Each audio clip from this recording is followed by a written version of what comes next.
بسم اللہ الرحمن الرحیم 2010 کے پیپر کا سوال الخامس ہم نے حل کرنا ہے اس ویڈیو میں. ہم پہلے 4 سوالات حل کر چکے ہیں. انشاءاللہ اس پیپر کو آج ہم کمپلیٹ کریں گے. اس میں ہمارے پاس سوال الخامس ہے کہ امل الفراغ فی قطعۃ التالیہ بکلمات المناسبہ مما بین القوسین ما اثبت بالشکل. کہ امل الفراغ یعنی خالی جگہ کو پر کریں فی القطعۃ التالیہ یعنی جہاں پہ یعنی جسے ہم کہتے ہیں نا فلنگ دا بلینک بکلمات المناسبہ مناسب الفاظ سے مما بین القوسین یعنی جو بریکٹ کے اندر الفاظ نیچے بریکٹ میں لکھے گئے ہیں ان الفاظ میں سے آپ حروف لیں اور خالی جگہ پر کریں اور ساتھ میں عبارت پر ما اثبت بالشکل اور آپ نے عبارت پر اعراب بھی لگانے ہیں. جی تو عبارت ہے ہمارے پاس والمحدرات اما ان تکون مسکرۃ او مفترۃ او جامعۃ بین الامرین. کہہ رہے ہیں کہ منشیات چاہے وہ نشہ آور ہوں یا سکون بخش ہوں دونوں ہی کام ہوں. یعنی وہ منشیات ہیں چاہے وہ سکون بخش ہیں یا نقصان دہ ہیں. یعنی او جامعۃ من الامرین یا دونوں ہی کام ہوں یعنی سکون بخش بھی ہو اور نشہ بھی دلاتے ہوں. موقف الاسلامی اسلام کے موقف سے یعنی اسلام کے نظریے سے عن الخموری والمحدراتی شراب اور منشیات کے بارے میں جو حکم ہے وہ صریح ہے. وہ صریح واضح یعنی ان کی حرمت کے بارے میں جو حکم ہے وہ واضح ہے. آگے کریں واضح الحکمت فی تحریم الخموری کہ شراب اور منشیات کو حرام کرنے کی حکمت یہ ہے کہ انہا تذہب بعقل الانسان کہ وہ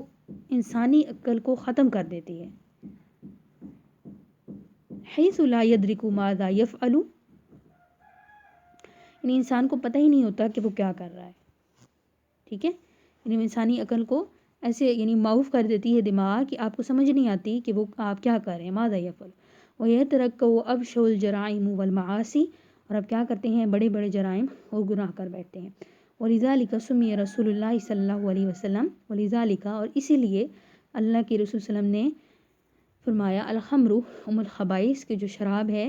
وہ تمام گناہوں کی جڑ ہے. کیوں کہا کہ جب آپ اس طرح کی منشیات استعمال کرتے ہیں تو آپ کی عقل جو ہے وہ کیا کہہ سکتے ہیں اس میں فطور آ جاتا ہے یا عقل زائل ہو جاتی ہے. آپ کو سمجھ نہیں آتی کہ آپ نے کیا کرنا ہے تو اس کی وجہ سے آپ بہت سے گناہ ایسے کر بیٹھتے ہیں جو گناہ کبیرہ ہوتے ہیں. تو اس وجہ سے نبی صلی اللہ علیہ وسلم نے فرمایا کہ شراب جو ہے وہ تمام گناہوں کی جڑ ہے ام الخبائث ہے. وقت ثبت طبیباً اور یہ میڈیکلی طور پر بھی یہ چیز ثابت ہو چکی ہے کہ ان الخمور والمحدرات کہ شراب اور منشیات تسبب کثیر من الامراض کہ یہ بہت سی بیماریوں کا سبب ہیں. کل جنون جیسے کہ پاگل پن والفشلی اور گردوں کا خراب ہونا والفشل القوی یعنی گردوں کا خراب ہونا والامراض الکبدی اور جگر کی بیماری وقرحۃ المعدۃ اور معدے کا زخم والایدر یعنی ایڈز وغیرہ یعنی ایڈز وغیرہ یعنی یہ تمام بیماریاں جو ہے وہ منشیات سے ہوتی ہیں. وقد اثبت الدراسۃ الاجتماعیۃ اور یہ معاشرتی مطالعے کے بعد بھی یہ بات ثابت ہوئی ہے. ثابت ہوئی ہے الدراسۃ الاجتماعیۃ یعنی اجتماعی مطالعے کے بعد یہ بات ثابت ہوئی ہے کہ ان من اسباب الوقوع فی المحدرات کی منشیات کے استعمال کی وجہ مذہبی رجحان میں کمی ہے. اسباب الوقوع فی المحدرات ضعف الدین یعنی ایمان کی کمزوری دین کی کمزوری وضعف الایمان اللہ والسکاء بالسوء اور برے دوستوں کی صحبت ہے. ایمان کی کمزوری دین کی کمزوری ہے اور دوسرا برے دوستوں کی صحبت کی وجہ سے یہ جو ہے نا منشیات وغیرہ کا استعمال ہوتا ہے. آگے کہہ رہے ہیں نسأل اللہ ان یجنبنا من هذه البالیات ہم اللہ سے دعا کرتے ہیں کہ اللہ ہمیں ایسی لعنتوں سے بچنے کی دعا کرتے ہیں. ہم اللہ سے سوال کرتے ہیں دعا کرتے ہیں کہ یجنبنا من هذه البالیات کہ اللہ تعالیٰ ہمیں ایسی لعنتوں سے بچائے. جی تو عبارت اس طرح سے آپ کے سامنے ہوگی. اس پہ اعراب نہیں ہوں گے آپ نے اعراب لگانے ہوں گے اور جہاں جہاں پہ یہ حروف آئے ہیں یجنبنا ابشع الخمور والایدر والموقف تو یہ حروف آپ نے عبارت کے اندر لگانے ہوں گے اور ساتھ میں اعراب بھی لگانے ہوں گے. تو عبارت کے اعراب ایک دفعہ مختصر میں پھر بول دیتی ہوں. والمحدرات محدرات کہتے ہیں منشیات کو اور محدرات کیونکہ مبتدا کی جگہ پہ ہے جملے کی ابتدا یہاں سے ہو رہی ہے تو اس وجہ سے یہ مرفوع ہوگا. اما ان تکون مسکرۃ او مفترۃ او جامعۃ بین الامرین وموقف الاسلامی اور اسلام کا موقف، تو دیکھیں اسلام کا موقف ہے، مضاف مضاف الیہ ہیں، تو وہ موقفو، کیونکہ اس سے جملے کی ابتدا ہو رہی ہے تو یہ مبتدا کی جگہ پہ ہے تو اس پہ پیش ہوگی، اور اگلے کے لیے یہ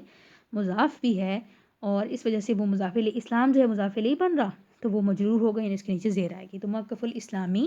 عن الخموری، اب دیکھیں عن حرف جا رہا ہے تو خموری مجرور، والمحدراتی بھی مجرور، ٹھیک ہے، صریح واضح، والحکمتی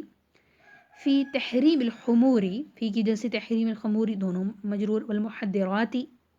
انہا تذہب بعقل الانسانی، اب باہر فی جا رہا تو عقل الانسانی دونوں مجرور ہو گئے آخر میں، حیث لا یدرک ماذا یفعل ویترکب افش الجرائم والمعاصی، ولذلك سمی رسول اللہ صلی اللہ علیہ وسلم الخمر ام الخبائث، اب دیکھیں الخمر یہاں سے جملے کی ابتدا ہو رہی ہے، ایک نئی بات ذکر کی جا رہی ہے تو اس وجہ سے یہ ابتدا ہے، تو الخمر مرفوع ہوگا، ام الخبائث کہ گناہوں کی جڑ ہے، ام الخبائث گناہوں کی جڑ ہے، تو یہ مضاف مضاف الیہ ہے تو اس وجہ سے خبائث، قد ثبت طبیبا کہ یہ بات جو ہے وہ میڈیکلی بھی ثابت ہوئی ہے، ان الخبور والمحدرات تسبب کثیر من الامراض، دیکھیں کل جنونی جیسے پاگل پن، اب کاف کی وجہ سے جنونی، اب تمام حروف کاف وجارہ کے بعد آنے والے مجرور ہوں گے کاف کی وجہ سے، والفشل الکویجی وامراض الکبدی وقرحۃ المعدۃ والایدر وغیرہ، وقد اثبتت الدراسات الاجتماعیہ، یہ بات ثابت ہوئی ہے اجتماعی مطالعے سے، دراست الاجتماعیتی، ان من اسبابی، من کی وجہ سے اسباب الوقوع دونوں مجرور آئیں گے، فی المحدراتی فی حرف جارہ آ گیا، فی المحدراتی ضعف الدینی وضعف الایمانی باللہ واصدقاء السوء، یعنی حرف جارہ کی وجہ سے آگے آنے والے حروف تمام مجرور ہوں گے، ونسأل اللہ، اور ہم اللہ سے سوال کرتے ہیں کہ ان یجنبنا، اللہ ہمیں محفوظ رکھے، من ھذ البالیات، ان تمام لعنتوں سے، تو یہ آپ کی عبارت ہوگی، آپ نے عبارت پہ اعراب بھی لگا لینے ہیں، اور خالی جگہ یعنی جب آپ عبارت پڑھیں گے آپ کو ترجمہ سمجھ آئے گا تو آپ کو پتہ چلتا جائے گا کہ یہاں پہ کون کون سا لفظ آنا ہے، آپ وہاں پہ لفظ لگاتے جائیں گے اور پھر گرامر کے لحاظ سے وہاں پہ اعراب بھی لگاتے جائیں گے۔ اگلا سوال ہے ہمارے پاس، سوال السادس ہے کہ اکتب ما بین القوسین فی صورت صحیحۃ، کہ بریکٹوں میں دیے گئے الفاظ کو درست حالت میں لکھیں، یعنی جملوں کی تصحیح کرنی ہے، ان کی درستی کرنی ہے، بریکٹ میں الفاظ ہوگا وہ گرامر کے لحاظ سے غلط ہوگا تو آپ نے اس کو گرامر کے لحاظ سے ٹھیک کر کے جملے کے اندر لگانا ہے، جیسے حل ذهب بکر الی المحطۃ، کیا بکر اسٹیشن گیا،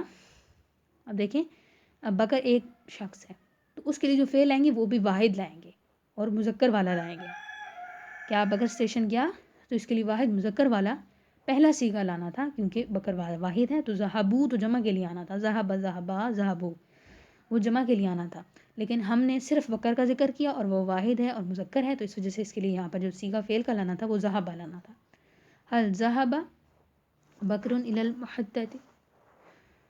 آگے ہے هل ذهبت عمر الی المدرسۃ، سیم وہی چیز، اب دیکھیں عمر ہے اور ایک شخص ہے، واحد بھی ہے مذکر بھی ہے تو اس کے لیے واحد مذکر کا صیغہ ہم نے لانا تھا، ذهب هل ذهب عمر، تو انہوں نے کون سا لایا، ذهب ذهبا ذهبوا ذهبت، انہوں نے واحد مونث حاضر کا صیغہ لیا ہے، جبکہ عمر کے لیے ہم نے واحد مذکر کا صیغہ لانا ہے کہ کیا عمر اسکول گیا۔ آگے ہے یتکون الماضی القریبۃ من الماضی المطلق، کہ ماضی قریب ماضی مطلق سے بنتا ہے، یتکون بنتا ہے ماضی قریب من ماضی المطلق، اب دیکھیں الماضی، اب اس میں غلطی کیا ہے کہ ماضی قریب، یعنی ماضی کی صفت ہے نا کہ وہ قریب ہے، یعنی یہ یہاں پہ موصوف صفت بن رہے ہیں،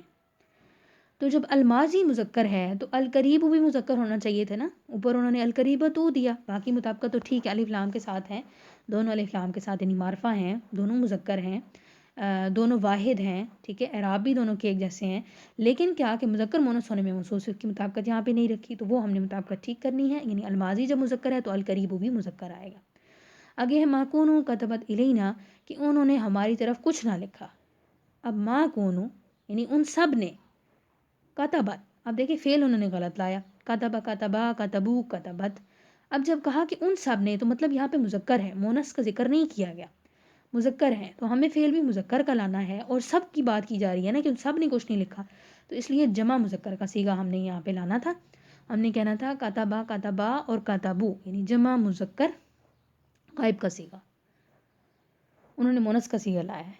کیونکہ وہ ان سب نے نہیں نہ لکھا، تو اس وجہ سے جمع کا صیغہ لائیں گے. ما کونوا کاتبو الینا کہ انہوں نے ہماری طرف کچھ نہ لکھا. آگے کریں ھذا الکتاب الزید کی یہ کتاب زید کی ہے. جب ہم نے نسبت کرنی ہوتی ہے نا کہ یہ کتاب زید کی ہے تو ہم کہتے ہیں لزید، ھذا الکتاب لزید، یہ کتاب زید کے لیے ہے، مطلب یہ ہوتا ہے یعنی زید کی ہے. آگے ہمارے پاس کنتو نہاکم عن صحۃ الاشرار، اچھا کہ ہم نے تمہیں بروں کی مجلس سے منع کیا تھا، ہم نے تمہیں منع کیا تھا، یہ نہیں کہا کہ تم سب کو منع کیا تھا. ہم نے کنتو ہم نے نہا کا تمہیں منع کیا ہے، تو اس لیے کا واحد کی ضمیر ہم لائیں گے. کم جو ہوتی ہے نا یہ جمع کی ضمیر ہوتی ہے، یعنی تم سب کو منع کیا جب ہم کہیں گے نا تو کم ضمیر لائیں گے، لیکن ہم نے کہا کہ صرف تمہیں منع کیا تو اس وجہ سے ہم کہیں گے انہا کا ان صحبت الاشرار. آگے ہے لقد رأیت کثیرون من الدنیا کہ ہم نے بہت سی دنیا دیکھی ہے. دیکھیں اب ہم یہ کہتے ہیں نا کہ ہم نے بڑی دنیا دیکھی ہے، یعنی بڑے لوگ دیکھے ہیں، بڑی دنیا دیکھی. مطلب کیا ہوتا ہے کہ دنیا کے اندر جو چیزیں ہم نے بڑی دیکھی ہیں، ہمارا تجربہ ہے، تو ہم لقد رأیت کثیر من الدنیا کہیں گے، یعنی دنیا کے اندر ہم نے بہت سی چیزیں دیکھی ہیں. اب چیزوں کی جمع تو ہم نے نہیں کرنی نا کہ ہم نے بہت سی دنیا دیکھی، تو اس وجہ سے کثیرون اس کو جمع کا صیغہ نہیں کرنا تھا. لقد رأیت کثیر من الدنیا یعنی ہم نے دنیا میں سے بہت کچھ دیکھا ہے، یعنی دنیا کے اندر بہت سے معاملات ہم نے دیکھے ہیں. آگے ہمارے پاس اقرا بصوت عالی من فضلک کہ مہربانی فرما کر بلند آواز سے پڑھیے. اقرا فعل امر ہے، پڑھیے بصوت عال بلند آواز سے. اب دیکھیں بصوت عالی غلط تھا کیونکہ بلند آواز ہم نے کہا، اس نے یہ نہیں کہا کہ اپنی آواز بلند کرے، اس نے بس یہ کہا کہ مہربانی فرما کر بلند آواز سے پڑھیں بس. اگر اس کو کہتا نا کہ اپنی آواز تو پھر ہم صوتی ہی کرتے کہ اپنی آواز یا صوتو کا، لیکن عالی کے ساتھ ہم نے اضافہ نہیں کرنا تھا یا نسبت کا. بصوت عال من فضلک کی مہربانی فرما کر بلند آواز سے پڑھے. آگے ہمارے پاس ہے جی کہ ماذا تکتبو یا سیدی محترم آپ کیا لکھ رہے ہیں. اچھا ماذا تکتبین، ماذا تکتبین یا سیدی. اچھا تو دیکھیں یہاں پہ واحد مذکر حاضر کا صیغہ آنا تھا نا کہ محترم آپ کیا لکھ رہے ہیں، یعنی محترم سے مراد وہ ایک شخص ہے اور وہ مذکر بھی ہے، اور یعنی ہم اس سے پوچھ رہے ہیں، وہ ہمارے سامنے موجود ہے کہ محترم آپ کیا لکھ رہے ہیں، یعنی حاضر ہے، تو اس وجہ سے ہم نے واحد مونس حاضر کا صیغہ لانا تھا. انہوں نے تکتبینا یہ لائے واحد مونس اور حاضر کا صیغہ لائے ہیں، جبکہ ہم نے یا سیدی کہا ہے، اے سردار کہا ہے، اے محترم کہا ہے، تو یہاں پر مذکر مراد تھا، تو اس لیے ہم نے واحد مذکر حاضر کا صیغہ لانا تھا. تکتبو ماذا تکتبو یا سیدی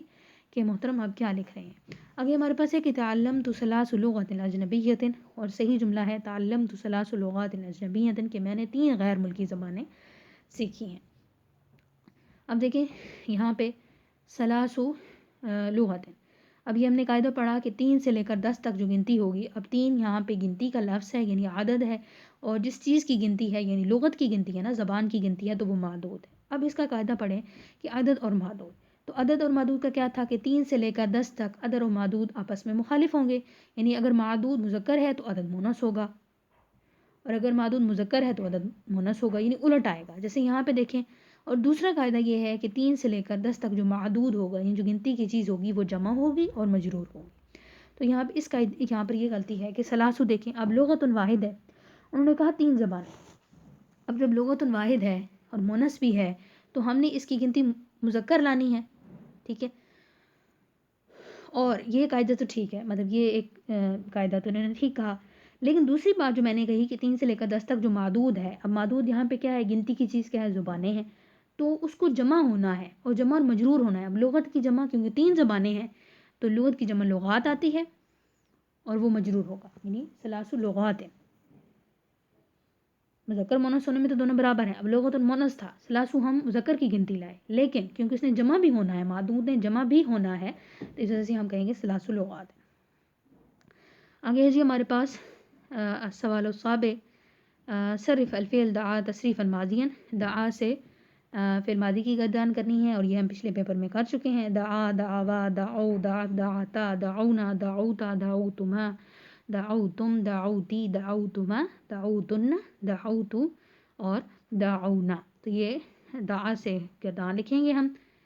فعل ماضی کی. آگے کہہ رہے ہیں کہ تصریف الفعل انکسر مضارع، یعنی انکسر ماضی ہے اور اس سے مضارع کی گردان کریں. تو انکسر سے جو مضارع کا صیغہ آتا ہے وہ ینکسر آتا ہے. تو ینکسر سے آپ نے فعل مضارع کی گردان کرنی ہے. ینکسرو، ینکسرانی، ینکسرون، تنکسرو، تنکسرانی، ینکسرن، تنکسرو، تنکسرانی، تنکسرون، تنکسرین، تنکسرانی، تنکسرن، انکسرو، ننکسر.